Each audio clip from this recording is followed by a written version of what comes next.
मेरे साथ सभी बोलेंगे जय श्री महाकाल। मेरे प्रिय प्रदेशवासियों, भारत के 77वें गणतंत्र दिवस के मंगल अवसर पर मेरी अपनी ओर से हार्दिक शुभकामना, बहुत बहुत बधाई। आज राष्ट्र के जनगण मन में देशभक्ति और देश के लिए गर्व और भाव अलग प्रकार का एहसास हो रहा है जब सिंहस्थ 2028 का आगमन हो रहा है। ऐसे पावन पुनीत क्षिप्रा के किनारे आज यशस्वी प्रधानमंत्री के नेतृत्व में हमारी सरकार, मध्य प्रदेश सरकार कदम से कदम मिला करके विकास के कारवां के लिए लगातार आगे बढ़ रही है। आज संपूर्ण विश्व में भारत की गरिमा बढ़ रही है। इस पावन अवसर पर मैं भारत माता की आजादी के लिए हंसते हंसते सूली चढ़ने वाले अमर शहीदों के प्रति विनम्र श्रद्धांजलि अर्पित करता हूं।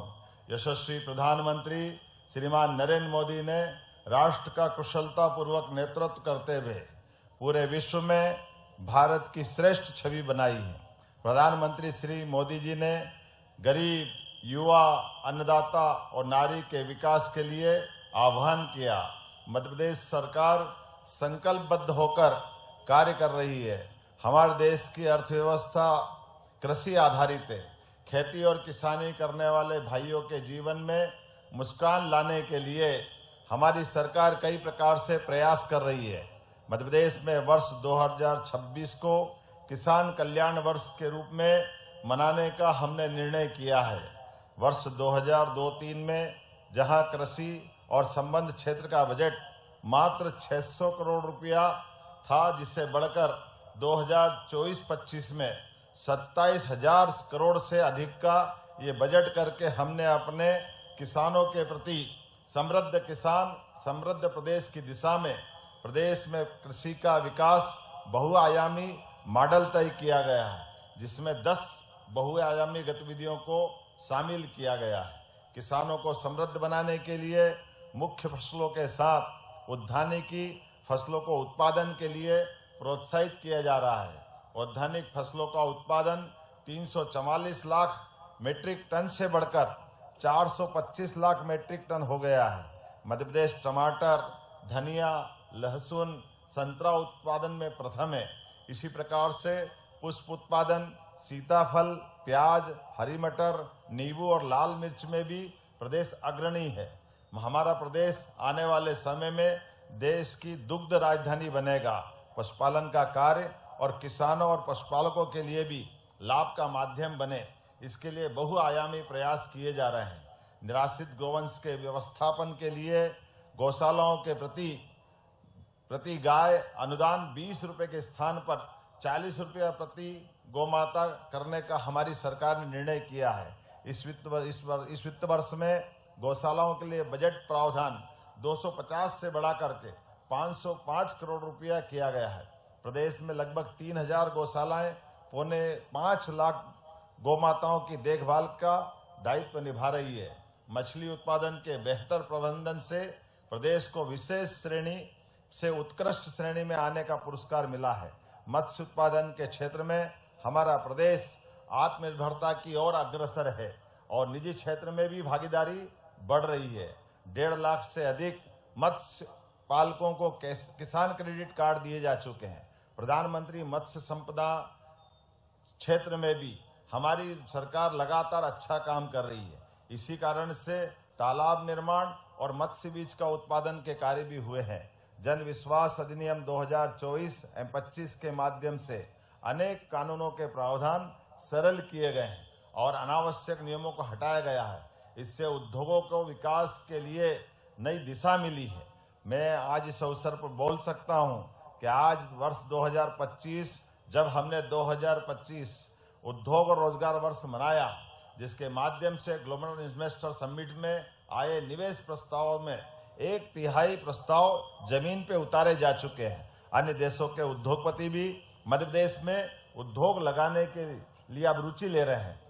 UK, Germany, Japan, Spain, Dubai के उद्यमियों से प्राप्त प्रस्तावों से विभिन्न क्षेत्रों में निवेश और रोजगार की संभावनाएं साकार करने के लिए हम अग्रसर हैं।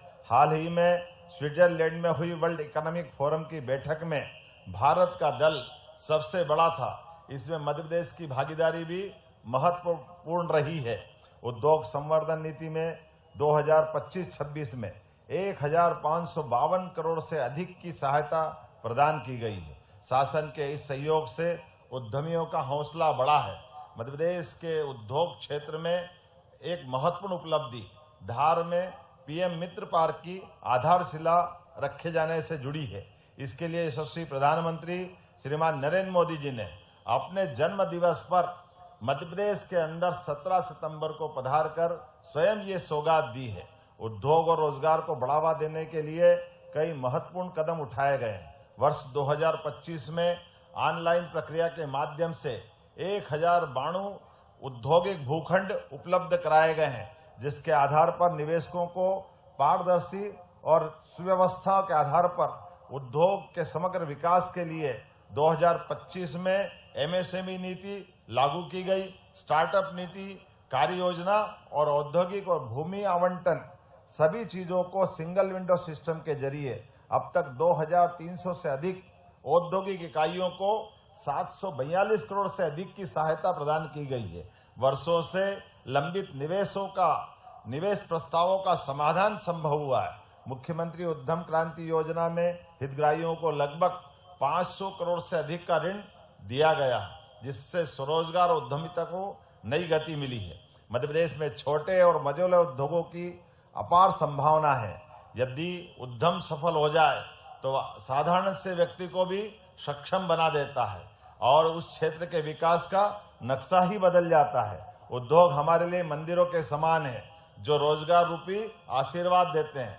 प्रधानमंत्री रोजगार सृजन के अंतर्गत ग्रामीण उद्योगों की 572 इकाइयों को बैंकों के माध्यम से राशि उपलब्ध कराई गई, जिससे 2560 शिल्पियों को रोजगार मिला है।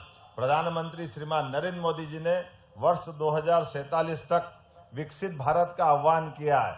इसके लिए सभी राज्यों को भागीदारी देनी है। अच्छी कानून व्यवस्था और अपराध नियंत्रण के फलस्वरूप विकास की गति तेज होती है।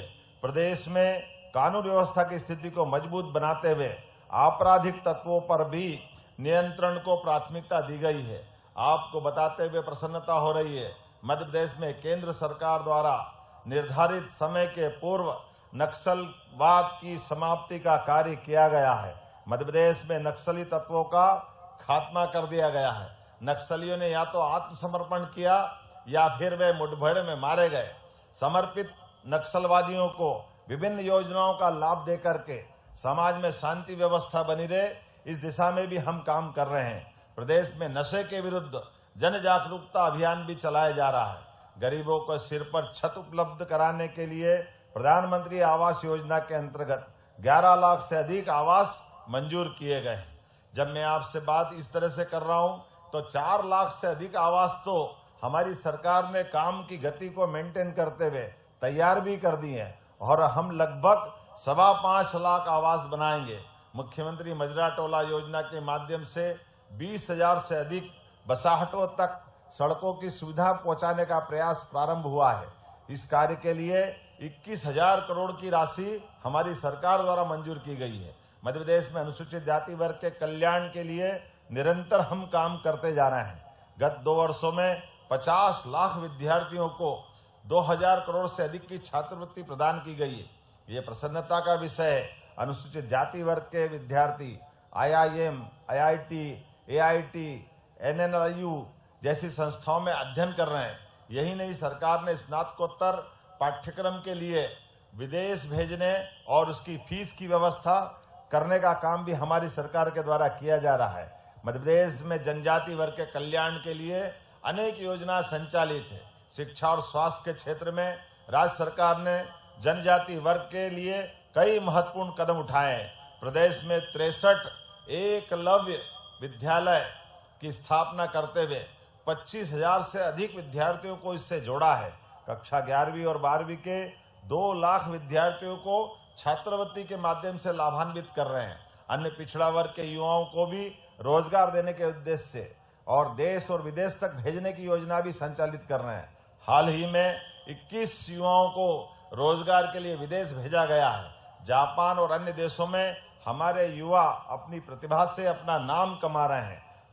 प्रदेश के विद्युत के क्षेत्र में भी हम आत्मनिर्भर हो गए हैं। भविष्य में भी विद्युत के क्षेत्र में आत्मनिर्भर में बने रहें। इसलिए विद्युत उत्पादन क्षेत्र में भी हमारी सरकार 1806 मेगावाट की वृद्धि करने का लक्ष्य लेकर काम कर रही है, जिसमें 851 मेगावाट क्षमता हासिल भी किया जा चुका है। प्रदेश में गैर कृषि उपभोक्ताओं को 24 घंटे तथा कृषि उपभोक्ताओं को 10 घंटे निश्चित रूप से विद्युत उत्पाद प्रदान की जाने की योजना बनाई गई है। प्रदेश में नवीन एवं नवकरणीय ऊर्जा स्रोतों का उपयोग निरंतर किया जा रहा है। वर्ष 2012 में नवकरणीय ऊर्जा क्षमता 491 मेगावाट थी, जो अब बढ़कर 9,508 मेगावाट हो चुके। मुरैना में प्रदेश की पहली सौर ऊर्जा भंडारण योजना के आधार पर जो विश्व में भी इसकी प्रशंसा हो रही है। हमारी सरकार पंप स्टोरेज के माध्यम से, सोलर एनर्जी के माध्यम से, विंड एनर्जी के माध्यम से कई प्रकार की नवकरणीय ऊर्जा के लिए लगातार काम कर रही है। और किसानों के लिए तो 30 लाख विद्युत पंप सोलर पंप में बदलने का लक्ष्य भी हमारी सरकार ने तय किया है। सोयाबीन उत्पादक किसानों को भावांतर योजना का लाभ दिलाया गया है। प्रदेश के लगभग 7 लाख से अधिक किसानों को 1300 करोड़ की भावांतर राशि का भुगतान भी हमारी सरकार के द्वारा किया गया है। प्रधानमंत्री आवास योजना शहरी 1 में मध्य प्रदेश देश में संपूर्ण आवासों के क्रम में प्रथम 3 राज्यों में से एक है और स्वीकृत आवासों की संख्या भी अत्यधिक है। 8,77,000 आवास पूर्ण हो गए। प्रधानमंत्री आवास शहरी योजना 2 में 60,000 से अधिक आवास स्वीकृत किए गए हैं। प्रदेश के नगरीय क्षेत्रों के सुनियोजित विकास के लिए भी हमारी सरकार ने महत्वपूर्ण कदम उठाए हैं। इंदौर और भोपाल, इंदौर में उज्जैन भी है। हमने ये दोनों इलाकों को इंदौर उज्जैन मेट्रोपॉलिटन इलाका और भोपाल का भी राजधानी परिक्षेत्र में मेट्रोपॉलिटन क्षेत्र बना रहे हैं। इस पहल से छोटे कस्बे और नगर परस्पर जुड़कर विकास की गतिविधियों को तीव्र करने में सहायता भी प्रदान की गई और मेट्रो ट्रेन की सेवाएं शुरू कर दी गई है। प्रदेश में लोक परिसंपत्ति प्रबंधन के लिए महत्वपूर्ण प्रयास किए जा रहे हैं। इस क्रम में हमारे राज्य की बाहर की प्रॉपर्टियां, नागपुर में भी जो बस डिपो था उसको हमने अपने राज्य के विकास के लिए जोड़ा है। नर्मदापुरम, सीधी, सीहोर, मुरैना के तिलहन संघों के संयंत्रों का उपयोग पुनः उद्योगों के लिए करवाने का प्रयास भी प्रारंभ किया गया है। नागरिकों को कानूनी मदद देना सरकार का कर्तव्य है। गत वर्ष प्रदेश में 1.5 लाख से अधिक नागरिकों को विधिक सहायता मिली है। पारिवारिक विवाद समाधान केंद्र के रूप में कार्य कर रहे हैं। हमारे लिए खासकर हर घर नल से जल और जल जीवन मिशन के माध्यम से ग्रामीण क्षेत्रों में 81 लाख से अधिक कनेक्शन प्रदान किए जा चुके हैं। प्रदेश के 22,000 से ज्यादा नल कनेक्शन घर घर दिए गए हैं। लगभग 6 लाख हैंडपंप और मध्यम श्रेणी से भी कई प्रकार की पेयजल प्रबंधन के प्रबंधन किए जा रहे हैं। सिंगल हैंडपंप कनेक्शन के माध्यम से भी नल जल योजना प्रारंभ की गई। वहीं एकीकृत रूप से भी कई गांवों को जोड़ करके पेयजल की व्यवस्था भी करने का प्रयास हमारी सरकार ने करते हुए पूरे देश के अंदर हर घर जल, नल से जल देने के लिए देश में उल्लेखनीय हमारी प्रथम स्थिति आई है। शिक्षा दीक्षा की जड़ें भारतीय संस्कृति और संस्कारों में जुड़ी हुई है। यह मध्य प्रदेश वासियों का सौभाग्य है।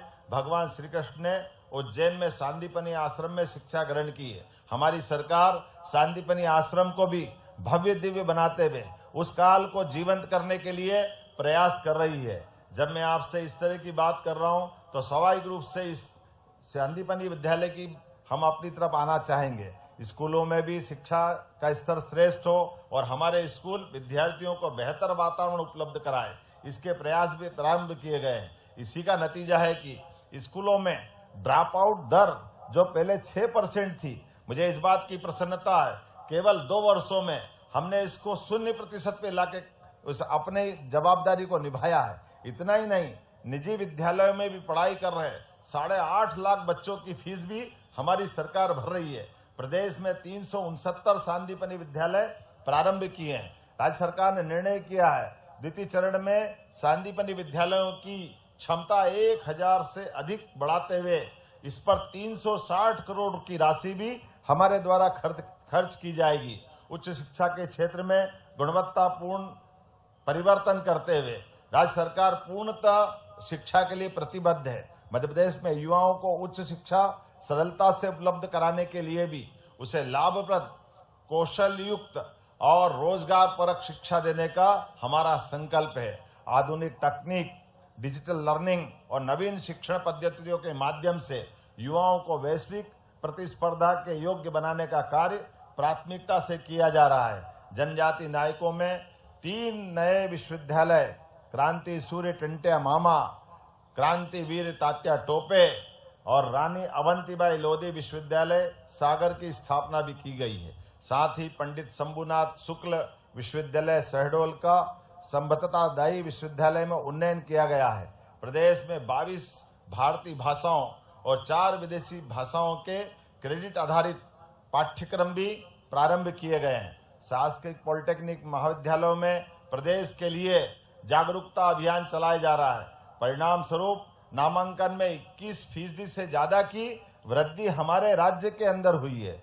तकनीक शिक्षा के माध्यम से भी 10 इंक्यूबेशन सेंटर स्थापित किए गए हैं। गुजरात के गांधीनगर का कैंपस भोपाल के RGPV में स्थापित किया गया है। रीवा के शासकीय इंजीनियरिंग कॉलेज में भी प्रारंभ की कोडिंग लैब एक आदर्श पहल है। प्रदेश के तकनीकी संस्थानों में भी कोडिंग लैब प्रारंभ की जाएगी।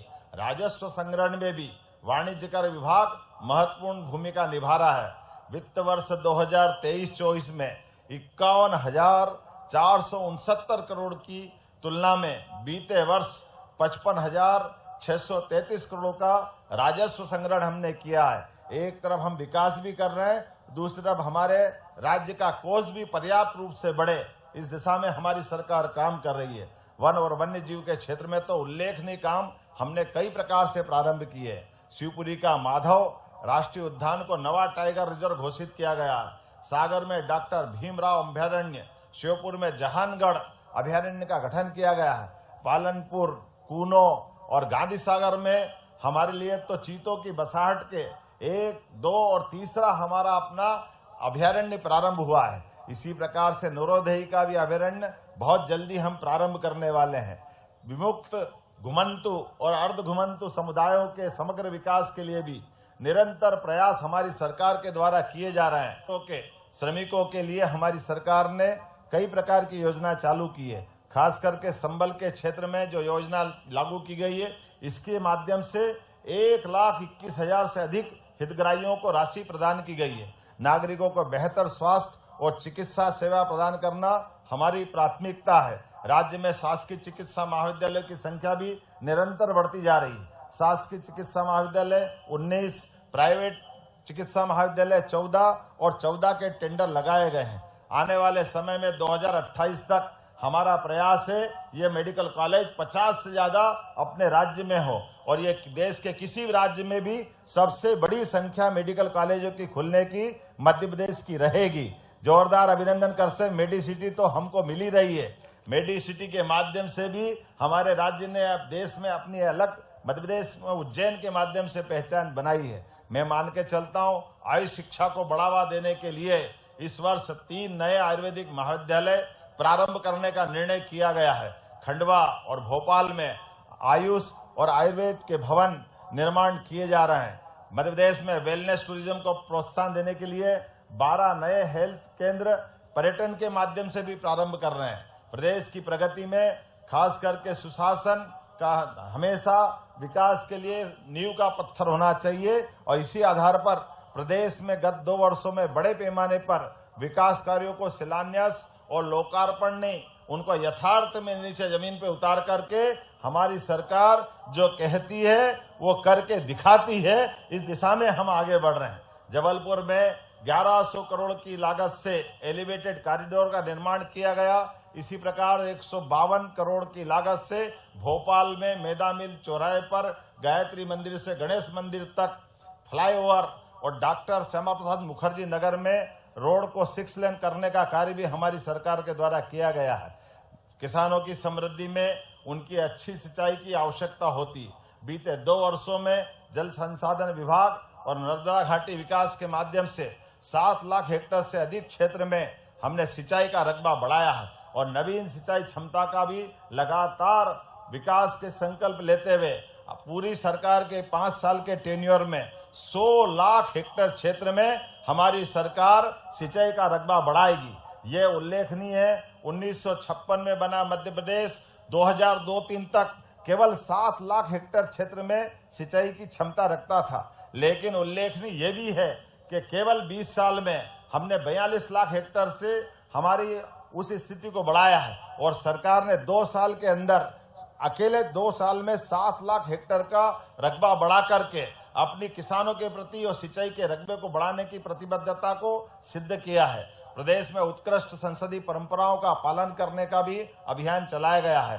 बीते महीने एक दिन का विशेष सत्र आगामी 2047 तक का मध्य प्रदेश का विजन डॉक्यूमेंट्स बनाने के लिए 12 घंटे से अधिक हमने अपने सदन को चला करके पक्ष और विपक्ष के साथ भविष्य का मध्य प्रदेश कैसा हो इस दिशा में भी काम करने के लिए एक बड़ा संकल्प लिया है। सहकारिता के क्षेत्र में भी हमारी सरकार मध्य प्रदेश में दुग्ध सहकारी समितियों, मत्स्य सहकारी समितियों को भी लगातार प्रोत्साहन दे रही है। बीते 2025 में हमने अंतर्राष्ट्रीय सहकारिता वर्ष के माध्यम से भी इस दिशा में काम करने का निर्णय किया है। स्वभाव स्वच्छता, संस्कार स्वच्छता कार्यक्रम भी आयोजित करते हुए इस दिशा में हम आगे बढ़ रहे हैं। लेकिन एक पेड़ मां के नाम भी अभियान हमारी सरकार द्वारा चलाया गया है, जिसमें 2 एकड़ भूमि के अंदर किसान अगर अपनी बगिया लगाता है तो 2 लाख रुपया 3 साल के अंदर हम किसान को देने वाले हैं, ताकि वो अपने बगीचा बनाए, उससे फल उत्पादन करे, अपनी आय भी बढ़ाए और पर्यावरण में अपना योगदान दे। जब मैं नवाचारों की बात कर रहा हूं तो छिंदवाड़ा के जिले के पातालकोट के अंदर 50 से अधिक गांवों में 500 से अधिक नागरिकों को पर्यटन गतिविधियों से जोड़ करके हमने होम स्टे के माध्यम से उनको समृद्धि की दिशा में ले जाने का प्रयास किया है। और केवल ये छिंदवाड़ा नहीं, अब तो उज्जैन जैसी जगह पर भी छोटे छोटे स्थान पर हरेक कोई होम स्टे खोल करके 2 कमरे 4 कमरे का आवास बनाकर भी अपनी आय बढ़ाने का काम लगातार पूरे प्रदेश में जैसे चल रहा है, ये उसके उत्कृष्ट उदाहरण है। जब मैं आपसे बात कर रहा हूँ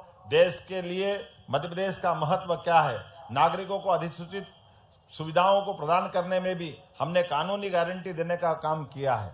जिले तहसीलों में लोक सेवा केंद्र भी लगातार संचालित करते हुए जन कल्याणकारी हितग्राही योजनाओं को जमीन पे धरातल पे उतारने के लिए 1.5 करोड़ लोगों को डिजिटल हस्ताक्षर युक्त हमने जाति प्रमाण पत्र देकर भी अपनी प्रतिबद्धता शासन की नई तकनीक के बलबूते पर जनता को लाभान्वित कैसे करें, इसलिए कई अभियान चालू किए हैं। जन कल्याणकारी योजनाओं के लिए अभी एक अभियान हमने 31 मार्च तक का चलाया है, जब हितग्राहियों को लगभग 106 प्रकार की विभिन्न योजनाओं का लाभ घर घर जाकर के उनके हिसाब से 2-3 बार अलग अलग तारीखों के साथ जोड़ करके इन अभियानों के शिविरों के माध्यम से लाभ दिया जाएगा। मैं आज आपसे जब बात कर रहा हूं तो लाडली बहनाओं को कैसे भूल सकता हूं। लाडली बहना योजना के माध्यम से हमारी सरकार ने 1000 से बढ़ा करके अब 1500 रुपया प्रति माह की दर से राशि देना प्रारंभ किया है, जिसके बलबूते पर 2 साल के अंदर हमारी सरकार ने 50,000 करोड़ रुपए की राशि लाडली बहनाओं को दी है। जब लाडली बहनाओं को बात आती है तो आप ताली बजा करके मेरी बात का समर्थन कर सकते हैं। यह हमारी सरकार की प्रतिबद्धता है। जब लाडली बहना पे हम आगे बढ़ रहे हैं तो लाडली लक्ष्मी योजना को कैसे भूल सकते हैं। लाडली लक्ष्मी योजना के माध्यम से भी 2,50,000 से अधिक बालिकाओं को छात्रवृत्ति देने का काम हमारी सरकार ने प्रारंभ किया है।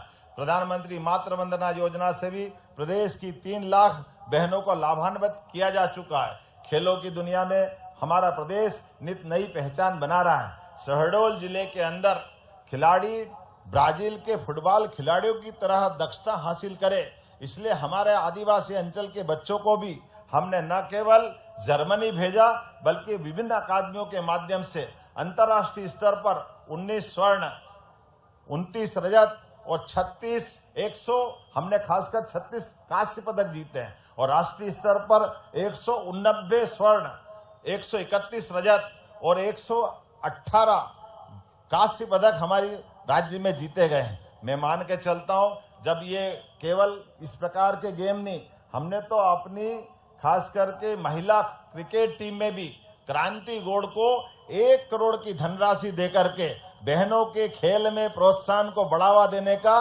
संकल्प प्रतिपादित किया है। जब हमने केवल महिलाओं के लिए सभी प्रकार के वर्गों की बात कर रहे हैं, तो दिव्यांग भाई बहनों ने भी जिस प्रकार से खेलों में अपनी भूमिका अदा की है, जिस प्रकार से वो पोजीशन लाए, हम उनको भी पुरस्कृत करने वाले हैं। मैं आपसे जब बात कर रहा हूं तो हमारे यहाँ हाल ही में खेलो मध्य प्रदेश ओलंपिक खेलों की तरह गरिमापूर्ण आयोजन के माध्यम से संपन्न हुआ। उज्जैन के संदर्भ में खगोलीय विरासत जंतर मंतर से लगाकर डोंगला वेधशाला तक जब हम आगे अपनी खगोलीय उपलब्धि को देखते हैं, तो ऐसे में नवाचार, अनुसंधान और आधुनिक प्रौद्योगिकी के सम्मिश्रण से युवाओं के लिए नए अवसर उपलब्ध कराने का हमारी सरकार का भी संकल्प है। आइए हम सब मध्य प्रदेश की ऐसी नई अनेक अलग प्रकार की संभावना वाली अर्थव्यवस्थाओं में भी अपनी भूमिका निभाने के लिए आगे बढ़ें। उत्तरोत्तर प्रगति हमारा लक्ष्य है। अभ्युदय मध्य प्रदेश के लिए सभी, खास करके सभी कार्य को मिला करके आज गणतंत्र दिवस पर मैंने अपने विश्लेषण से सुखद भविष्य की रणनीति बनाने का एक संकल्प पत्र सबके सामने रखने का प्रयास किया है। मुझे पूरा भरोसा है प्रदेश के नागरिक प्रगति के मामले में अपनी भागीदारी भी निभाएंगे और निश्चित रूप से हमारा प्रदेश राष्ट्र का गौरव बढ़ाने में अग्रणी भूमिका निभाएगा। आइए सभी नागरिकों को एक बार फिर मैं अपनी ओर से शुभकामना देता हूं और सब संकल्प करें कि आइए विकास के लिए अपनी क्षमता, योग्यता और अपनी अपनी भूमिका को सुदृढ़ करें, मध्य प्रदेश को मजबूत बनाएं, देश को मजबूत बनाएं। हम सब यशस्वी प्रधानमंत्री के नेतृत्व में इस गणतंत्र के लिए हर दिन, हर पल, हर समय का सदुपयोग करें। मेरी अपनी ओर से सबको शुभकामना। मेरे साथ बोले भारत माता की, भारत माता की जय हिंद, जय मध्य प्रदेश।